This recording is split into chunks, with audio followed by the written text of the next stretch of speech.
Hello and welcome once again to PS Editing channel.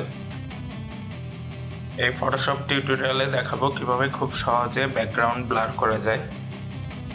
ফটোশপে অনেকভাবে background blur করা যায়। এই ভিডিওতে আমি ফটোশপের নিউরাল ফিল্টার ব্যবহার করে কিভাবে সহজে ব্যাকগ্রাউন্ড ব্লার করতে পারি সেটা দেখাবো।